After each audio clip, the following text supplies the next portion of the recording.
Chase McGee here with the Winning Brand Podcast. Atlanta, are you ready? August 23rd, 8 p.m. at the Midtown Collective, we are coming to you with the Winning You Live Podcast Tour. Sharing the stage with me will be Ashley and Marcy from the School of Life podcast, as well as Melissa Lee West with the Fit for Legacy show. So what are you waiting for? Get your tickets today at thewinningyoutour.eventbrite.com.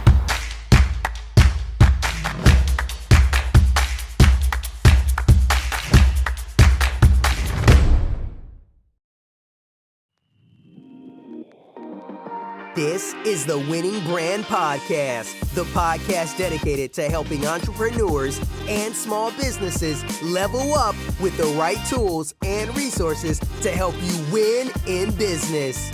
Now, your host, Chase McGee. Hey winners, I am Chase McGee. Welcome to the live episode of the Winning Brand Podcast. While you're at it, go ahead and rate and subscribe to get all of your weekly doses from yours truly. Now, as you see, I'm doing something a little different this week, and of course I have to always switch it up with you, so I have a few friends along to join me this week. So I'm going to let them introduce themselves and tell you their names and what they do, and then we're going to jump into the state of entrepreneurship. I guess I'll go first. Yeah, why not? Hi, I'm Phillip Yates. I'm with the law office of Yates and Associates. I practice corporate and bankruptcy law. And I am Carla. I am president and CEO of Lane Staffing. I'm the founder of This Woman's Work, and I am a circle maker with the Win Her Circle. Oh, nice. I am Warren Broadnax. I am the CEO and co-founder of She's Happy Hair, Happy Me Tea, GGB Trucking, and the executive director of the She's Happy Foundation. Busy much? Sleep is overrated. Yeah. It's overrated. So guys, I thought that there would be no greater people than you guys to talk about entrepreneurship and the state of it at this point. So, and anyone can jump in anytime. And we're just having a casual conversation because it's imperative that the people know what we do, right? So, what do you feel about the state of entrepreneurship right now in this economy? I think it's an amazing time to be an entrepreneur. It is challenging because of the economics, and also having a woman-owned business in this era is amazing because when I started out in 2007, it was me and a bunch of old dudes. And now you've got all these women who are jumping out there and swimming, not just jumping out and wading into the water, but swimming and thriving. So it's amazing to now have peers. Mm-hmm. And then also when I think about my corporate business, you know, we talk about politics, being a minority-owned business and participating in diversity programs, it's challenging. And it's also a bit frightening because of the state of our country. So you bought a business. I bought a business that I went to work for as a sophomore in college. Nice. I bought it, I worked there, started as an accounting clerk, ended up being the COO, and then I purchased it. And I purchased it when it was failing. But you told them though, right? I tried to tell them all, but you know, at the time I was 30 years old and the only female in the business that was in a managerial role. So everybody was at least 10, 15 years older than me and men. And they would go and, you know, play golf and that. And I had a small child and I had just been sitting in the back learning the business. And I'm an accountant. I'm a numbers person. And staffing is about numbers and taxes and insurance. But they didn't want to listen to the girl. So now you got to deal with me. Exactly. I love it. Now they work for the girl. Right. So, Phillip, you deal with a lot of entrepreneurs through the Small Business University, which is where I met you a few moons ago, right? And so, you're right. You cannot shake me. I'm coming right back. So, what does that entail? Like, what does that look like? What type of entrepreneurs do you see coming through the university now? Yeah. in my capacity there at the Urban League and then as an attorney, I see there's two segments of entrepreneurs. And so you have those that are like in their pre-venture concept phase, they're dreamers, they have ideas, and they're trying to figure out a way to put it all together and figure out a roadmap on where to go. And then you have your established entrepreneurs, such as our esteemed friends and colleagues here today with us, where they've been through that process and now they're experiencing success. And I think it's a great time for both.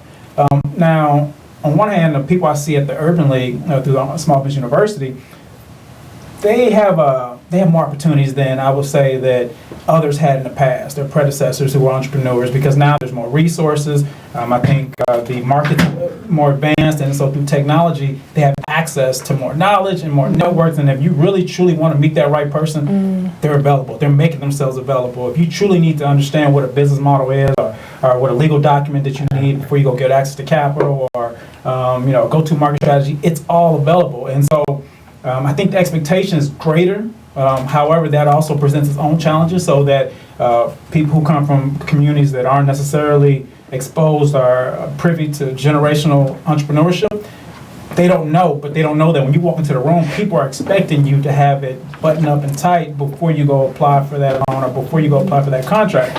And then on the other hand, I see a lot of established entrepreneurs, and that's more or less on the law side. And I think once you get to this level, there is an expectation, but I think if you're doing it the right way, you should be exposed to a number of resources. You should have your team, so you have your lawyer and your CPA. And I'm usually having different conversations with my clients that are established, where it's more or less making sure that every day, every decision they make, they're paying attention to the market, they're paying attention to the changes.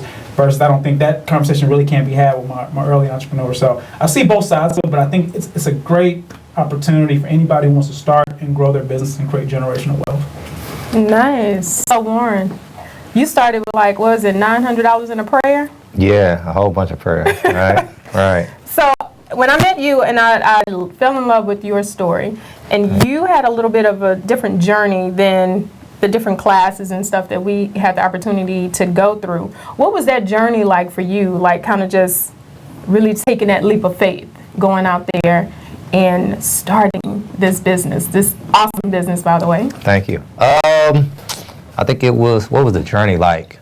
It was tough. I think if I tell anybody anything other than that, I'd be lying to them. It was tough. It still is tough. But I think understanding entrepreneurship, and when you're aspiring to want to be an entrepreneur, you got to understand it's going to be tough. But that doesn't mean that's going to be impossible, right? I think a lot of people go into entrepreneurship looking for a scapegoat or looking for a way out, or I'm tired of my boss, I'm going to get rich quick and get out of here, it's going to be easy, and then they fail or they stop because they was expecting it to be easy. So I think you got to come in knowing it's going to be tough, but you just got to be tougher than the times. So when you're coming from $900, every single day was a tough day. Every single day you're going to fail, which everybody up here knows.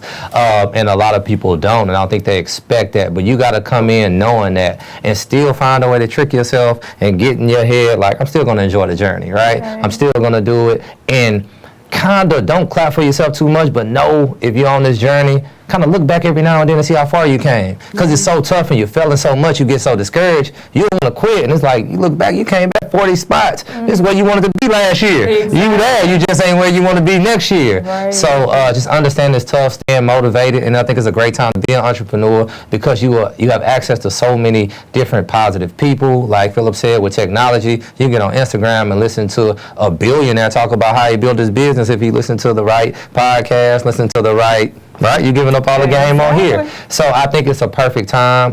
You can literally, entrepreneurship is a very isolated place. And I think with technology now, you can find groups and get out and go to the Urban League and be around other people and find out that you're not the only one losing. Because when you're isolated and you feel like you're losing, you kind of want to crawl up in a ball and die most of the time. But then when you get around other entrepreneurs and y'all talk about y'all struggles together, y'all get stronger together. So I think it's a great time. My journey's been amazing, and I'm happy to be here. So you documented the first 100 days? About 95 days of this year. 95. Did you give up at the last 5? Because you were supposed to do 100, right? No, No, actually, I was supposed to do 90. I did 90, Okay. and I was going to keep going because so many people were like tuning in and were like, Warren, you giving me all this motivation. On my Facebook, Warren Broadnax, Instagram, at Warren Broadnax. I'm bad at plugging myself, so I got to get that in. I just did 5,000 followers today. That ain't got nothing to do with nothing. Okay. But, yeah, 5,000 in about 3 months. But, anyways, yeah, thank you. That's big to me. I just got on Instagram. So, like 3 months ago, I did. So, no. What are we saying? The 90 days. It was supposed to be 90 days, but people wanted me to keep going. So I was like, you know what? I'm just going to keep going. And I was just trying to bring value to people. I wasn't trying to sell anything. I was just trying to show people, like, you can run multiple companies. It's just tough. A lot of people see me and be like, how you do it? So I was like, you know what? Let me show them. And I love that. And I tried to stay encouraged, but my cameraman couldn't keep up with me. He got a little tired on me. So Yeah, I would have too. You, I mean, like, you were moving. it was tough. We were doing 14-hour days, and he had to go back and edit all night. So, but I got a great team of people now editing up all that footage, and we're going to be dropping snippets all the time to keep people encouraged. But I wanted to keep going, honestly. So, it's a lot more coming. Okay. I can't wait to see it. Carla, what type of mindset must one be in to be a great entrepreneur? I think he really hit on it because one of the things when I started out, there was no like real internet, you know. It was just, you got to figure it out. I think part of having a team of people around you, and then also being able to encourage yourself. I think that's one of the ways that a lot of my nonprofit evolved, from me encouraging myself and encouraging the team. And I have an all-girl band, just like Beyonce. Yay. So it's all women, and we all have these struggles. And so I started giving that piece of myself away, and it turned into other things. But you have to have this inner light that you know why you're doing it. And it has to be something that's a part of who you are. When you go into my Houston office, it's pictures of my daughter, who's now 20, when she's 2. There's paintings that she made when she was a baby, because that was my inspiration. And my father has passed away, but there's a huge painting of my dad facing me, so that when I look up, I know you can't quit. Because you weren't born to quit, you know, that kind of stuff. So you have to surround yourself with motivation, because sometimes the world isn't really nice to entrepreneurs. No, and not at all. And what I found is the bigger your business is, sometimes fewer people want to help you, because they like, well, you good, girl. And I'm like, but I got you good bills. So I got to keep grinding, keep growing. So I think those things, you have to be able to encourage yourself. You have to surround yourself with people who actually really want to see you win. And then be humble. This is something I'm working on. I'm doing this thing like you talk about documenting. So I will be 50 in 4 years. And so I'm doing the road to 50. And the road to 50 is paved with putting down all the garbage I picked up in the first 46 years. And so that road to 50, part of it is being humble. Because I'm the kid who was told I was gifted. You know, I'm the academic scholarship girl. I'm the cheerleader. And so those people like me, don't ask for help even when they need it. I've learned, because like I said, when I started this thing, there's no social media, there's no groups, there's none of that. And so that's not my thing. You know, I can calculate paychecks in my head, but you know, I can do spreadsheets because I'm an accountant, but the social media stuff, all that stuff, I have to ask for help. And then tax laws keep changing. Right. And I don't have time to go to the CPE thing. So I have to be humble enough not to spend 3 hours researching something when I can pay somebody a couple $100 and they already know. Right. And that's hard, especially when you're an accountant, because I tend to be thrifty about certain things. Fuzzy master. I buy some shoes, but like I can figure this out. Right. I mean, those are things that I'm learning. And I think sometimes we forget that even though in our businesses, our teams look at us to have all the answers, we really don't. Very true. And you have to find people that will answer, like you said, like people like you that will answer those questions, instead of making really costly mistakes because your ego is so big that you can't say help, or I don't know, or, you know, is there a better way to do this? Right. You know, that's part of being, I think, an exceptional entrepreneur, is to know what you're good at and do that. And then pay people or consult with people to do the things that will make you better. That's not the best use of your time. You don't want to do it most effectively or efficiently. That's a part of being humble. And by definition, you know, entrepreneurship, because you have to have a big ego to have no money and still turn on the lights. Because you believe I can turn this around if I just keep going. You have to have a big ego. Very true. But it has to be, you have to balance it with some humility, and that's sometimes difficult, especially when people are clapping for you. Yes. You know, when everybody's like, yes, and they're giving you pieces of glass and they want to hear what you have to say. It's really hard to show up and say, I don't know.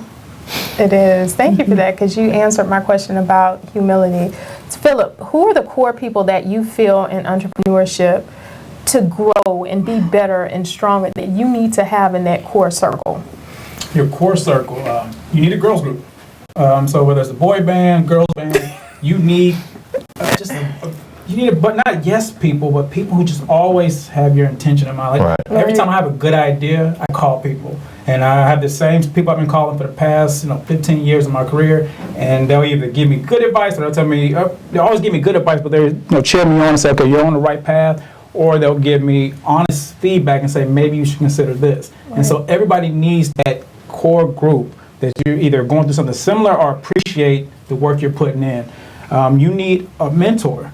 And so for me, everybody's like, okay, you have your own law office. Like, no, I have my own law practice, but I partner up with somebody who's been practicing for 40 years. And so every action I make or every decision I make, if I haven't done it a million times, which is, I'm still young, so I haven't done a million times in terms of practicing law, I go to him and I seek counsel. So you don't have to be an attorney to seek counsel. I think as an entrepreneur, you need to seek counsel, whether it's somebody who's been an entrepreneur, or somebody who's done certain transactions, or somebody who's familiar with the path you're trying to go. Otherwise, again, you haven't learned that lesson of humility.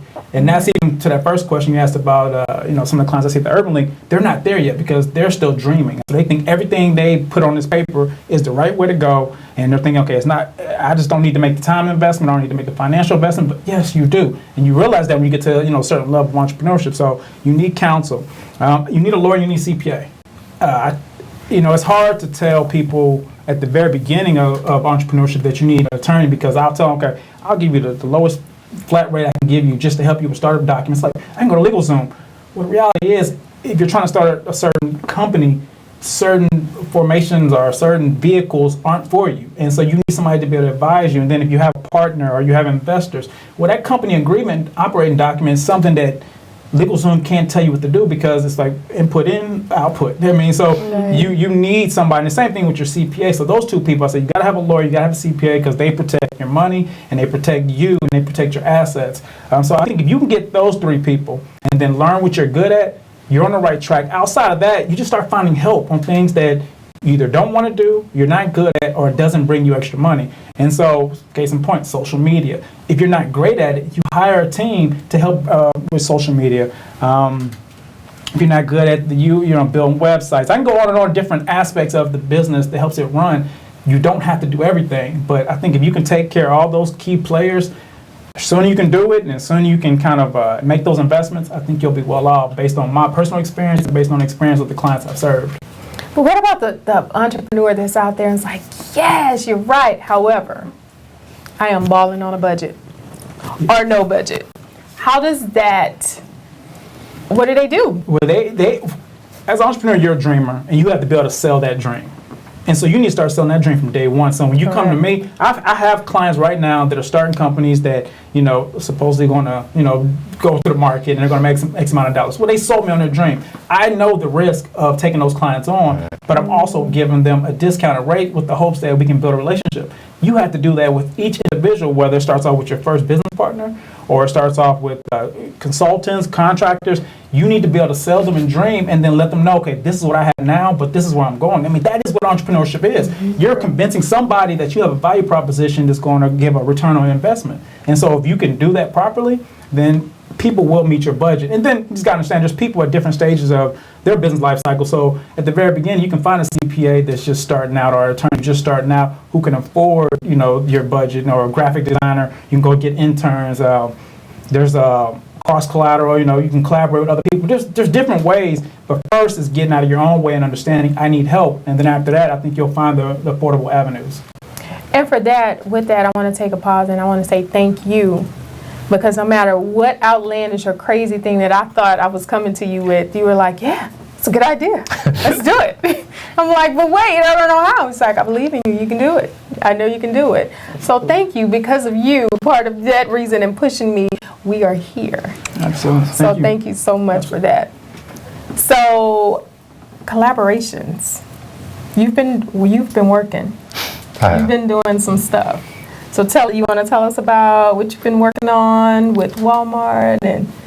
Yeah, well, She's Happy Hair, we just got into Walmart, so that's a big deal to everybody. It's a big deal to me as well. It's huge. It is. Stop it. I struggle with it, right?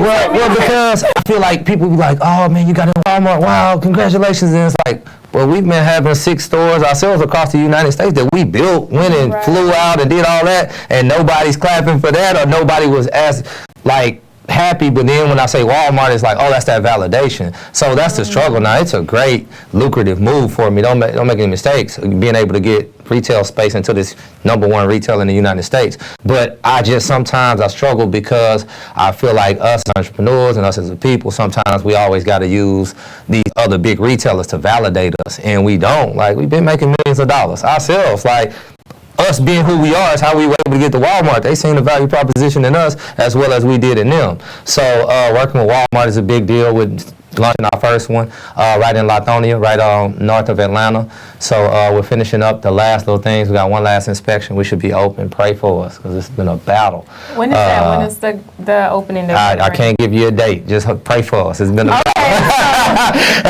That part would be somewhere in the next 30 days. Yes. Because the team and I, we will be in Atlanta. Man, we should shoot one of these at the location. It's amazing. We really should. Like, we really should. Like, no, for real. No, I'm serious. So No, we just want to know. Yeah, no, you're definitely invited. Yes. Yeah, like we can make a road trip. Yeah. We can't fly. I'm flying. I'm flying. too. I'm flying. Carla, we don't do that. That's not what we Okay. We work too hard. Right. Well, come on. But Walmart, Macy's, we're also in Macy's as well. Macy's? Yeah, we're in Macy's as well in Atlanta, Georgia, and Lenox Mall. So we're able to get our items on the shelves at Macy's. So, we're working right now, just trying everything. And that's why entrepreneurship, people got to try everything. So I don't want people to think that, this happened overnight for him, because it did not.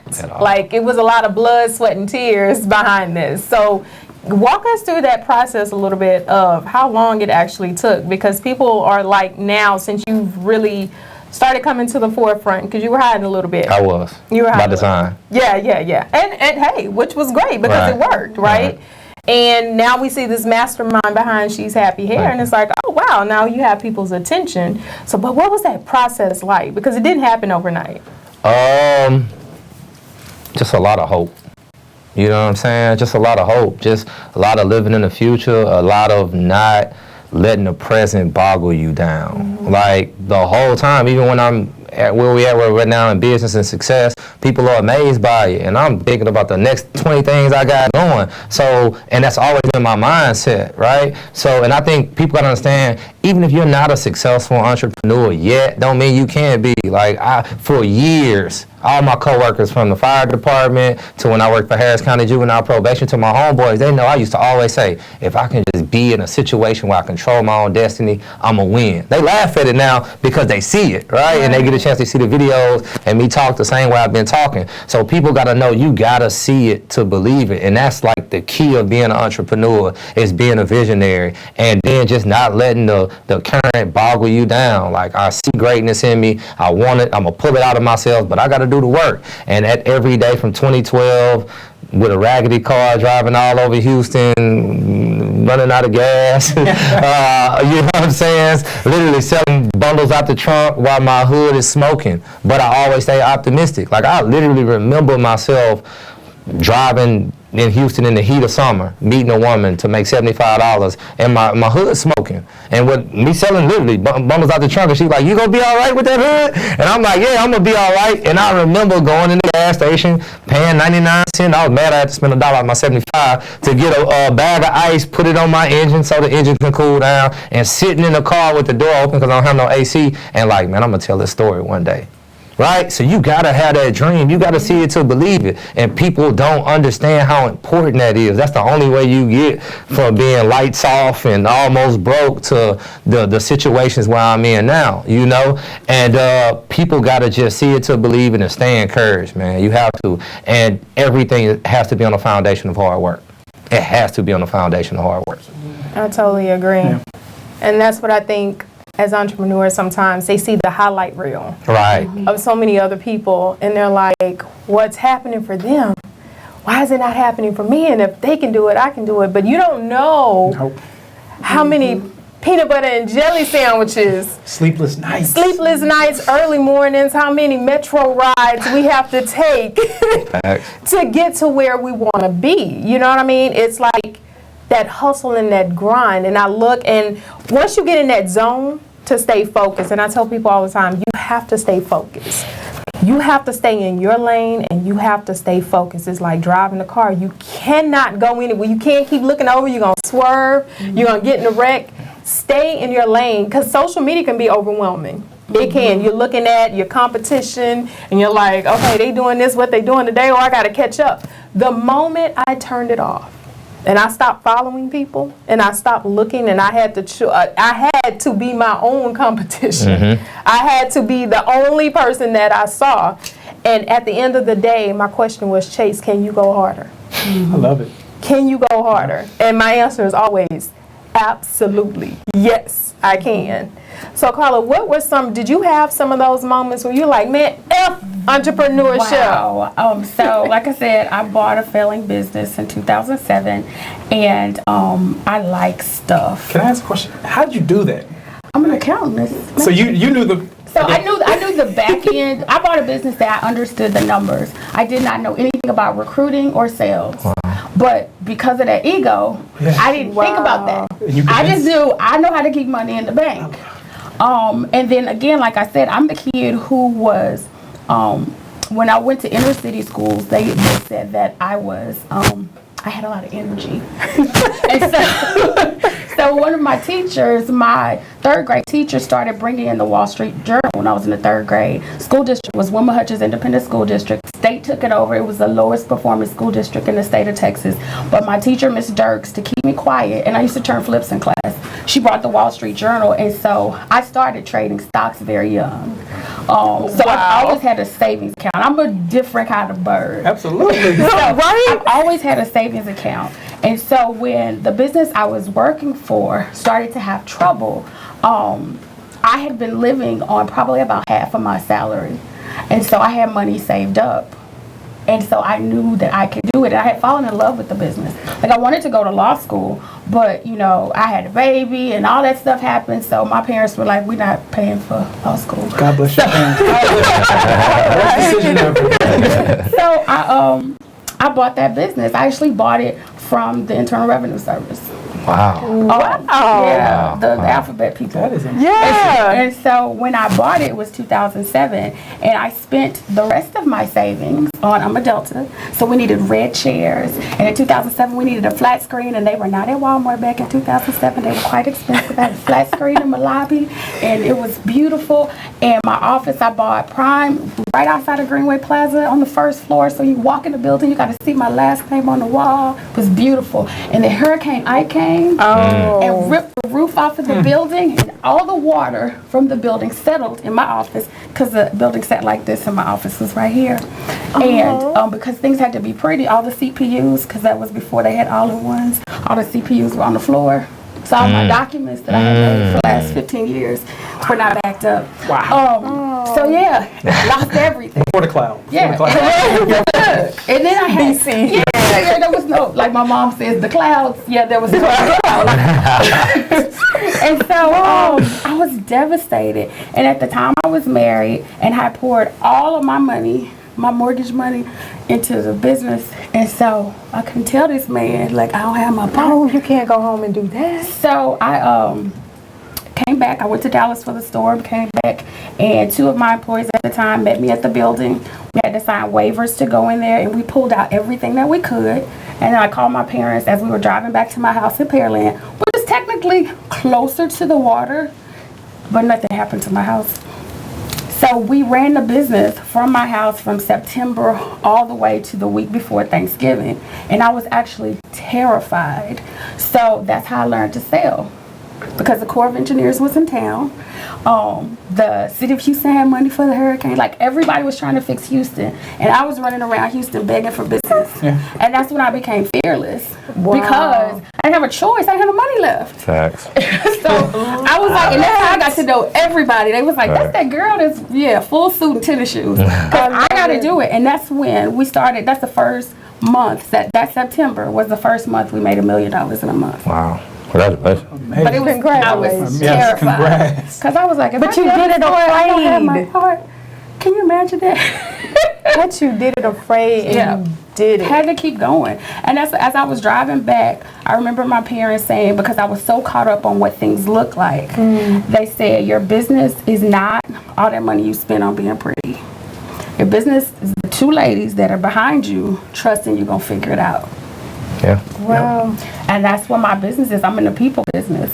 And so that's why I invest in my employees. That's why we do the things that we do. That's why we created a nonprofit. That's why we create spaces for women to talk, because the business really is about the people. And when I started, it was about cute. And cute can get washed away by a storm. But those people, they were in it. And they were like, okay, what we gonna do, Miss Carla? And I was like,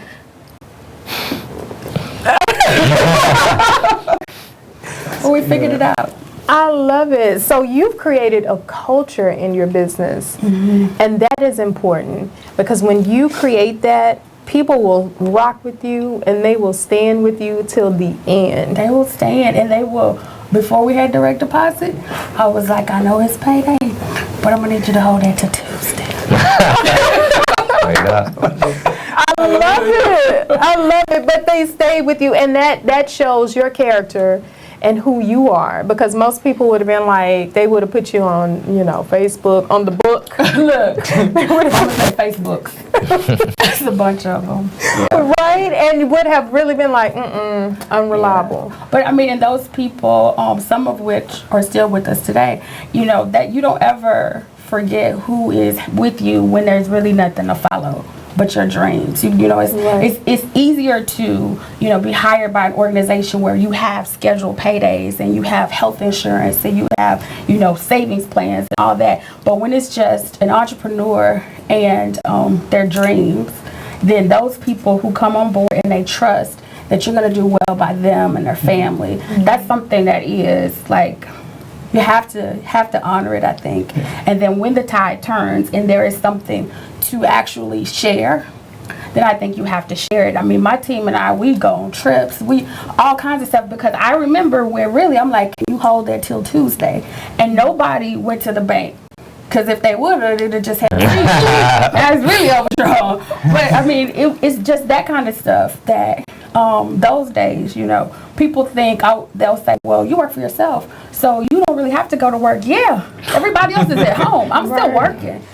Because I get paid last.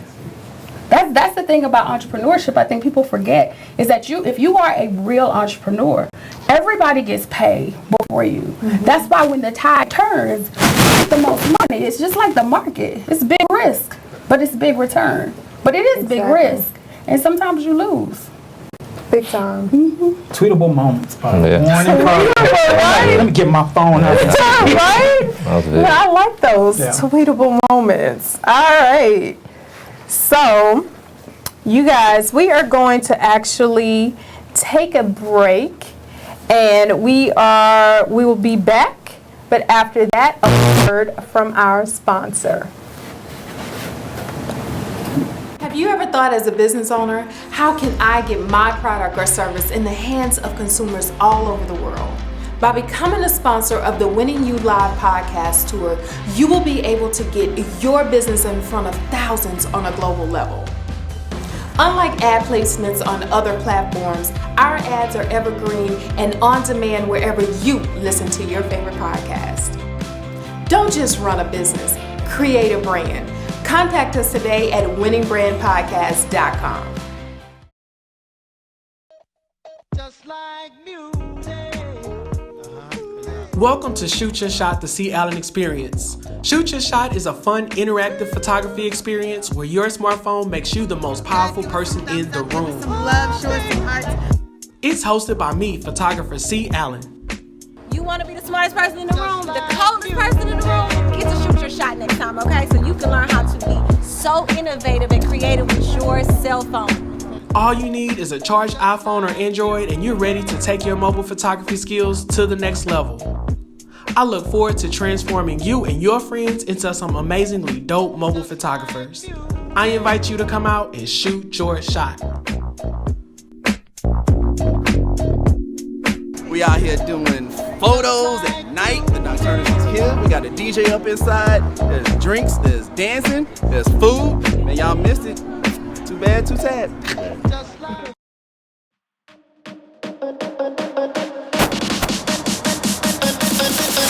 I'm Bridget Sharice Holden, a publicist that's outside of the box and forward thinking. I bridge the gap between you and the media by building your brand through relationships, collaborations, and partnerships. I help tell the story of innovating brands who are ready to let the world know who they are.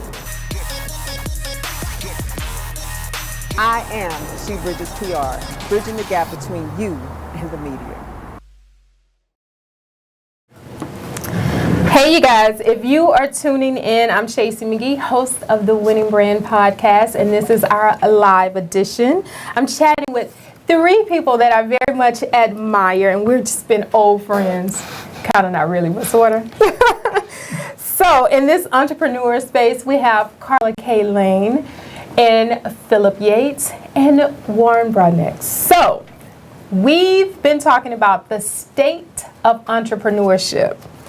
And I wanted to know from you guys, what's your superpower? I don't quit. My superpower is I don't quit. Like, I'm just not a guy. I just can't quit. I just don't know what it feels like. I don't want to do it. Like, that's my superpower. If it's anything else, and I think for any entrepreneur, my biggest two things I heard you said, number one was be fearless, and number two is be relentless. Like, you have to be fearless, you have to be relentless, and I think the sky's the limit for anybody who really embraces those two characteristics, but mine is I just don't quit. But is the sky really the limit, though, when there's footprints on the moon? I'm just saying. Are there really footprints on the moon? Right? So, I'm sure that comes from hearing no a lot.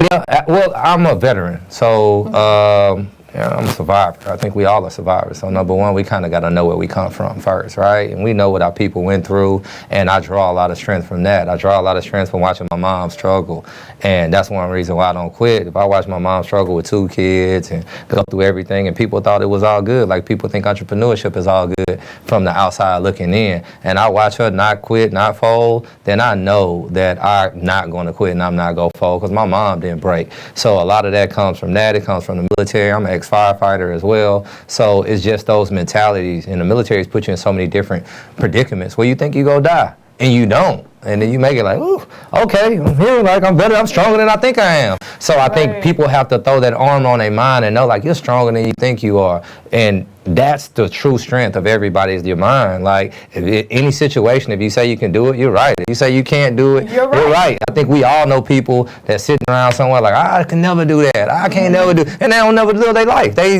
are, the mental block has put them in like 4 walls where they stuck in, and you got people that are like dreamers and like, I can do anything. And then they leaving footprints on the moon. I like it. That's See, what's your superpower? I think I have 2. I think one, I'm an eternal optimist. You know, I am someone who you can come and try to do something crazy, and I will say, you know what, it's for me. You know, and I'm a preacher's kid, so I say, I posted something last week about, you know, God preparing a table before me in the presence of my enemies. I mean, you got to watch me eat, and I eat good. Love it. So that, and then I am a sprinkler. I call it a sprinkler of girlfriend glitter.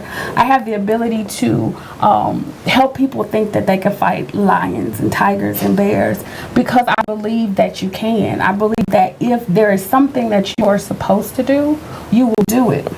and that is something I've been able to inspire people to live their dreams, to chase after what may appear to be impossible. But I think if God has put it in your heart to do, it is very possible. You just have to decide that you are going to adjust whatever you need to adjust to go get it. And I love people, and so that's just the circle, the core of who I am. You wake me up in the middle of the night, and the house could be on fire. But you know what? I needed a new house. Right. That's right. I feel like God will always push you in the right direction if you're being resistant and you're like, okay, no, I'm not ready yet. He's like, you're ready, child. Yeah, time to move. Let's go. Right? What's your superpower? I mean, being young, dark, handsome. I can go on and on about my superpower. As I was listening to those two, I think, of course, we have some similarities. That's why we're in entrepreneurship. But one, I think I don't see enemies, right? And so, I don't mean that as I know there's people who have, they don't have your best interest in mind, but I don't pay attention to them. And so when things go wrong, as they have in my past, I kind of accept it and I pivot. Or if I can see somebody from what they are, I just move on. And if I can still help them, I will. And so I think a part of that is I don't see enemies. I'm also a giver. And so having that, and there's a book called Go Giver, and having that Go Giver mentality, it's like I'm always looking for solutions. So that's why I'm an attorney, of course, and then that's why you see me spending so much time at the Urban League and other boards that I sit on, because that's a part of my whole compass. And that honestly doesn't make you a special person, but I do feel like the universe rewards you by trying to find solutions and be a provider for others in this world. That, and then I think of everybody's family. You give me a reason not to, of course. Right. And so people always laugh. Like, even my sister asked me, like, a couple weeks ago, we were celebrating the family event. She said, you never post anything about your cases and you never talk about your law practice, but you're always posting family or community stuff. Well, that's my nature. Like, I believe family and community. So if you treat people like that, generally you'll create a relationship with them. So whether it's a client, so a colleague, a friend, that's my modus operandi, and it works for me. And that may not be for everybody, but that's my superpower. I love that. And I love that you are, no, it doesn't matter. It's like you never meet a stranger. And I love that about your personality. It's like whoever it is, it's like you're just so welcoming, and it's weird, but no. No, but I absolutely love it. So I kind of want to shift a little bit and talk about family and entrepreneurship. Because sometimes trying to do that work-life blend, because you can't really balance that. So you have to blend it. So, and I know you guys, we can start with you guys first, Warren. Like, what is that like? It's chaotic. It's tough. It's tough. Yeah. It is so tough. Not even having just multiple businesses, but then me and my wife, we're partners in the t-shirt business. So that's a different dynamic, And I ultimately, a lot of people, it doesn't work for a lot of people because it's hard. It's hard to kind of, you're not my boss, right? And trying to find that blend and balance, because you're used to, as an entrepreneur, you're used to kind of like your team members kind of following behind you. And I don't have that dynamic there as much, because sometimes you can just pull a wife card, as she does, right? And sometimes she's right, and I need that, right? So I think that, and just involving the kids and still being a dad and coming home to 3 boys, it's tough. There is no balance. I think a lot of people ask, like, how do you balance it all? You don't. You just figure it out. And what I try to do is I try to engulf my kids in everything I do in business. I don't separate it. I like your word, I blend it all. And I think it's some duality. Number one, I get a chance to spend more quality time with my family if I don't cut them off from my work schedule, because I'm going to work. And then number 2 is I just don't see them going and getting a 9 to 5 when they only seen their parents go get it and build their own. So I think those things are so important when it comes to family and entrepreneurship. It's like blend it all. Don't think about society and they think that you got to do this and you got to do it. Whatever works for you, and any time with your family is family time. So it's nothing for me and all 3 of my boys, 15 to 2 years old, to be in a t-shirt company getting in work. literally. I love it. Yeah. So you have 2 very, very little ones. Yeah. Oh, I'm back now. No, we were on, actually, we're having a fireside chat at the Urban League, and Warren and I were asked this question, and you started talking, I started just high-fiving and giving silent high fives. He said it all. I mean, it's chaotic. I will say that I have a lot of bosses, and I tell people all the time, and you have clients, you have Judson, you have the mentor I told you, the law office, and I can go on and on, people are my boss, but truly, I have one boss, and that's my wife. Right. And that's the only person, like you said, people follow me, people look to me for advice, people call you up, I got in this trouble, how can I get out? Or I'm trying to make this deal, how do I do it? Her, I can tell her that I've done this, I've saved the world all day. I started a venture capital fund called Diversity Houston. I have a tech company. I sit on X amount of boards that are doing X, Y, Z. She cares about none of that.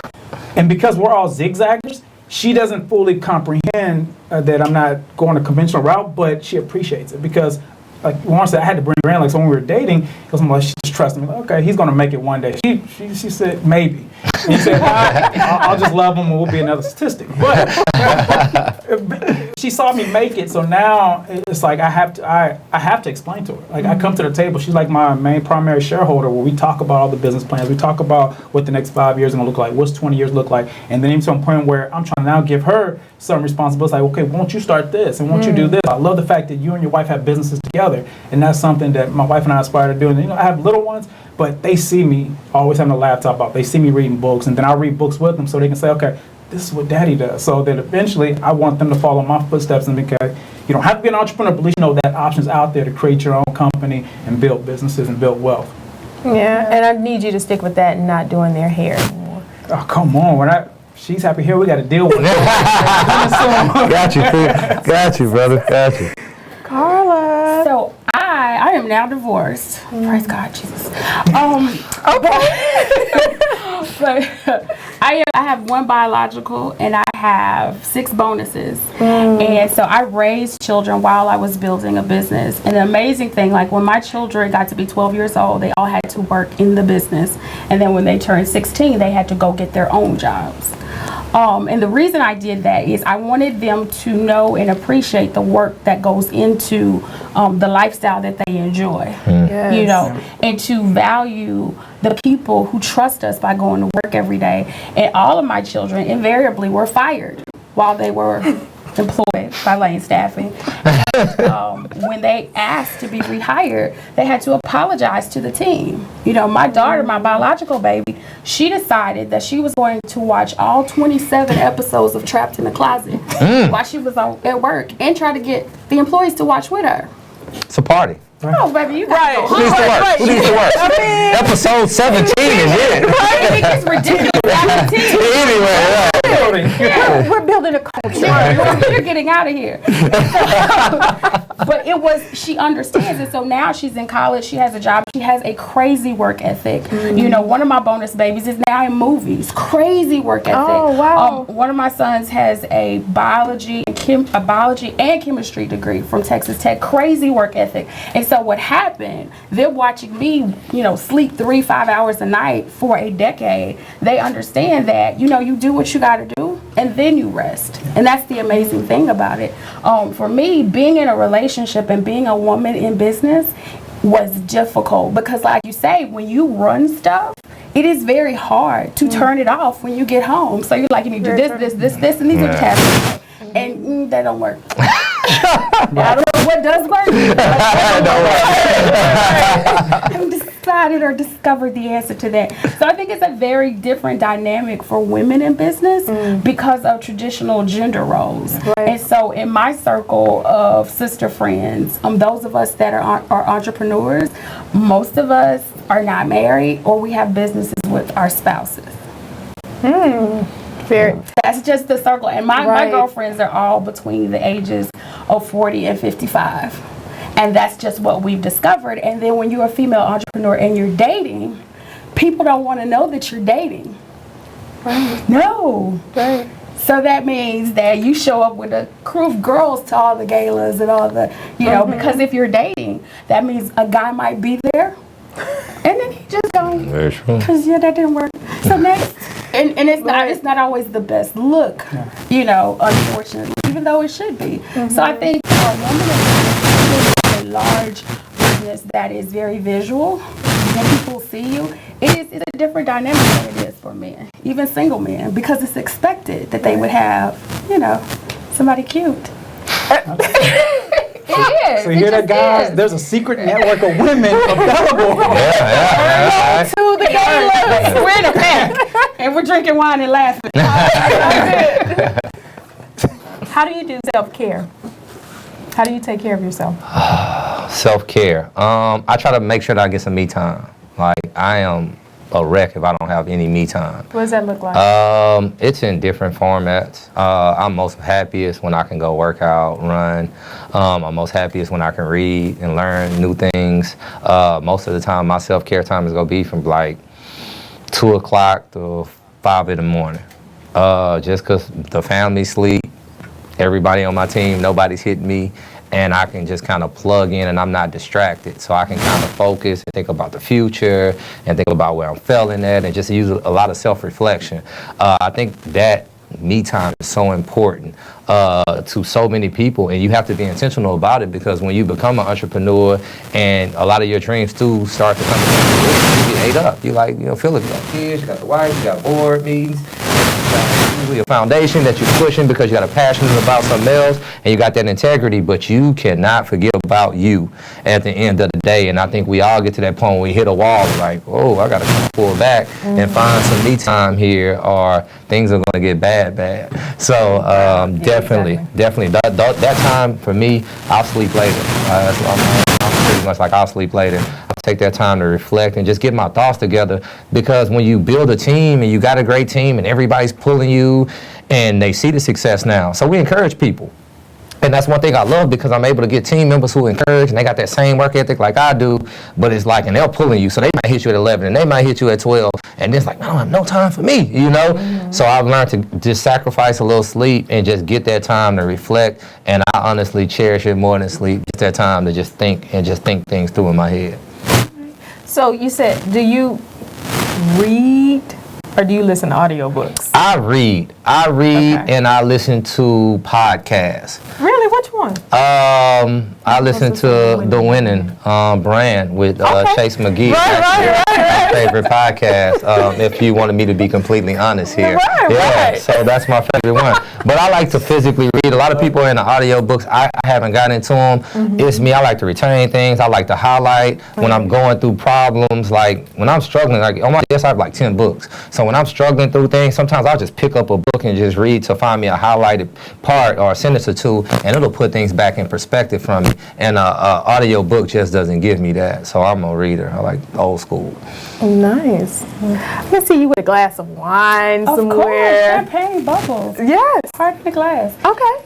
But I was telling Warren, we were talking earlier, is that one of the things on that road to 50 that I have decided that I am going to have a life. Because at my 40th birthday party, I had an amazing party, and you ever are in the midst of a party, you sit down and you start to reflect, and more than half of the people were connected to me because either they were writing a check to me or I was writing a check to them. And so it was kind of, everybody's giddy and stuff, and I'm thinking, this is what I did. I have a business, right, but I don't have a life. And there have been so many amazing things that have happened to me and for me, so much so, like, years ago, I was in Ebony, and Denzel and his wife were on the cover, and I didn't celebrate it because I didn't want people to think that I was, thinking I was too much. There were so many milestones that I missed. So I had resolved I'm going to have a life. And the amazing thing is that now I have a set of girlfriends who don't make a dime off of me. And then I don't make a dime. And that sounds like, a small thing, but it really is huge. Big to me. It's huge. Because now I know that they are around me because they like me, which is important. And in my building, I didn't think about it because I was so intent on that number, because I'm a numbers person. And so I think one of the things I always tell people is when you're building a business, don't forget don't not build a life, because there's so many of us that have achieved amazing things, but then you get old and you're looking over your shoulder and you just have these pieces of glass and this magazines and this, awesome, what do you call it, bio full of all this, but who loves you? Right. And who do you really love?